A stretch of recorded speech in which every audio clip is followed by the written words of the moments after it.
اور اسی طرح منطق ہو گیا، فلسفہ ہو گیا، یہ اسی طرح صرف ہونا ہو گیا، یعنی فنون کے حوالے سے یہ خطہ بڑا مشہور ہے۔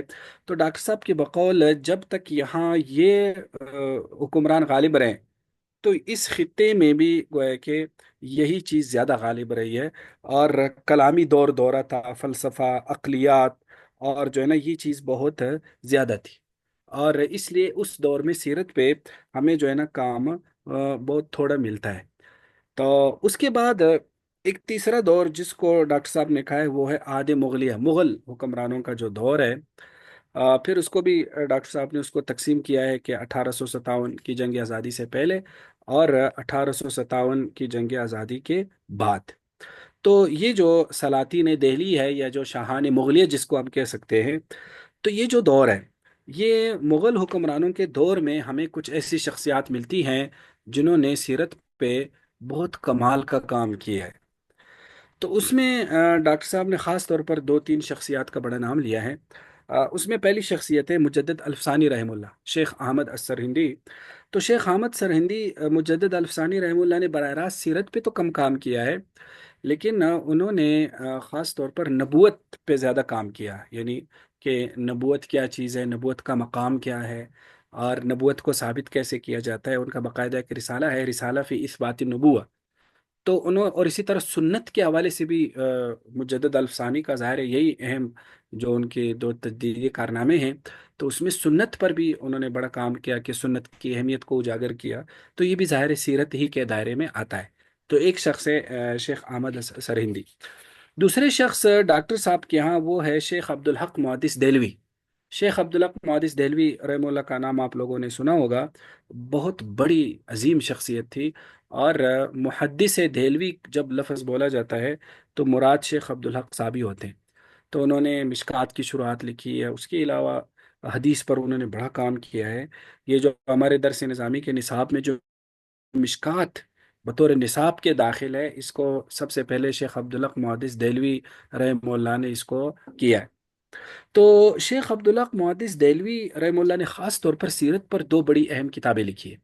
ان کی ایک کتاب کا نام ہے مدارج النبوہ، یہ فارسی میں انہوں نے لکھی ہے، تفصیلی کتابوں میں شمار ہوتی ہے، اردو میں اس کے تراجم ملتے ہیں مدارج النبوہ، لیکن ڈاکٹر صاحب کے بقول اس کا جو فارسی ورژن ہے وہ زیادہ ملتا نہیں ہے، اور ڈاکٹر صاحب کی بڑی خواہش تھی کہ کاش مجھے فارسی ورژن مل جائے، تو شاید کسی پرانے مکتبات میں جو ہے نا وہ ہمیں مل جائے۔ تو یہ جو شیخ عبدالحق محدث دہلوی ہے، تو ان کی مدارج النبوہ بہت کمال کی کتاب ہے سیرت کے حوالے سے۔ اس کے علاوہ شیخ عبدالحق محدث دہلوی کی ایک اور کتاب ہے جذب القلوب الی دیار المحبوب، جذب القلوب الی دیار المحبوب۔ شیخ صاحب نے یہ کتاب خاص طور پر مدینہ منورہ کے حوالے سے لکھی ہے، یعنی آپ کہہ سکتے ہیں کہ یہ ہسٹری ہے مدینہ منورہ کی، اور مدینہ کی خوبیاں، مدینہ کے حوالے سے جو کچھ بھی ہے انہوں نے اس میں گویا کہ جو ہے نا جو ہے نا جمع کرنے کی کوشش کی ہے، جذب القلوب الی دیار المحبوب کے نام سے۔ اس کے علاوہ تیسرا نام اس میں شاہ ولی اللہ رحمہ اللہ کا ملتا ہے، اور ان کے تلامذہ اور شاہ ولی اللہ رحمہ اللہ، حضرت شاہ ولی اللہ رحمہ اللہ نے خاص طور پر جو سیرت میں بڑا اہم کام کیا ہے، وہ سیرت پر انہوں نے جو ہے نا ایک درسی کتاب لکھی ہے۔ پیچھے ہم نے، اگر آپ کو یاد ہوگا، سیرت کے مصادر میں ہم نے ایک کتاب پڑھی تھی، عیون الاثر فی فروع المغازی والشمائل والاثر، ابن سید الناس کی۔ تو اس ابن سید الناس کی کتابوں کی بعض لوگوں نے تلخیصات لکھی ہے، اس میں ایک تلخیص بڑی مشہور ہے، نور العیون فی تلخیص سیرت الامین المامون۔ تو اس نور العیون کی شاہ صاحب نے تلخیص کی ہے، اس کا نام ہے سرور المحزون، سبحان اللہ، سرور المحزون۔ تو یہ شاہ صاحب نے یہ جو سرور المحزون لکھی ہے، یہ بالکل ایک درسی کتاب ہے، اور ہے تو مختصر سا رسالہ، لیکن بہت کمال کا رسالہ ہے یہ سرور المحزون۔ تو اس میں انہوں نے، ڈاکٹر صاحب نے یہاں اس کے جو ابواب ہے نا، اس کے وہ باقاعدہ دیے ہیں کہ سرور المحزون کے یہ موضوعات ہے، سلسلہ نسب ہو گیا، آپ علیہ السلام کی رضاعت ہو گئی، پھر آپ کی جوانی، آپ کی شادی، معراج اور اسراء کا واقعہ، غزوات، حلیہ مبارک، معمولات، ازواج مطہرات، اقارب، محافظین، سواریہ، آپ کا ترکہ، اور اسی طرح یہ ولادت، عہد طفولیت، یہ پورے جو سیرت کے اہم مباحث ہیں، اخلاق، ملبوسات، اولاد، خدام،